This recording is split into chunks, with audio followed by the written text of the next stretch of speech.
আন্দোলনে যোগ দিয়ে যারা দেশের জন্য শান্তি শৃঙ্খলা ভঙ্গ করে তারা নিজেদের গ্রেফতার হওয়াটাকে একটি গর্বের বিষয় মনে করে। শত অপমানেও তাদের কিছু যায় আসে না। এমনই আফগান থেকে একজন লোক বাংলাদেশে বেড়াতে এসেছিল। এক মিষ্টির দোকানদার মিষ্টি সামনে নিয়ে বসে আছে অথচ খাচ্ছে না। এই অবস্থা দেখে লোকটি নিজেই দুই হাতে মিষ্টি মুখে পুরতে লাগলো। দোকানদার ছুটে এসে তাকে ধরলো। লোকটি আফগানি ভাষায় বলতে লাগলো, মিষ্টি নিজেও খাও না, আবার অন্যকেও মিষ্টি খেতে দাও না। এ কেমন ধরনের মানুষ তুমি? কিন্তু মিষ্টির দোকানদার লোকটির ভাষা বোঝে না। সে হইচই করতে লাগলো। অনেক লোক জমা হয়ে পড়লো। সবাই তাকে নিয়ে পুলিশের হাতে তুলে দিল। পুলিশ দেখলো লোকটি একজন বিদেশি। এদেশে ভাষা এবং আচার আচরণ সে কিছুই বোঝে না।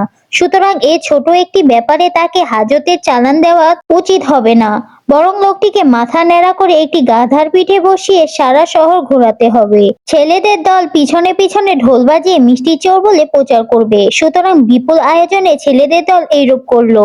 লোকটি যখন দেশে ফিরে গেল তখন সবাই তাকে দেখতে আসলো। বলল, ভাই বাংলাদেশ কেমন দেখলে? লোকটি বলল, বাংলাদেশ খুবই ভালো দেশ। সেখানে বিনা পয়সায় মিষ্টি, বিনা পয়সায় চুল কাটা, বিনা পয়সায় গাধার পিঠে ভ্রমণ, বিনা পয়সায় ছেলেদের বাহিনী, আর বিনা পয়সায় ঢোলের বাজনা বাজিয়ে সম্বর্ধনার আয়োজন করে। সুন্দর এ বাংলাদেশ।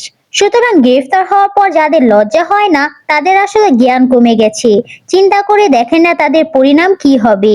দেশের চিন্তা করার আগে নিজের ঈমান রক্ষার চিন্তা করতে হবে।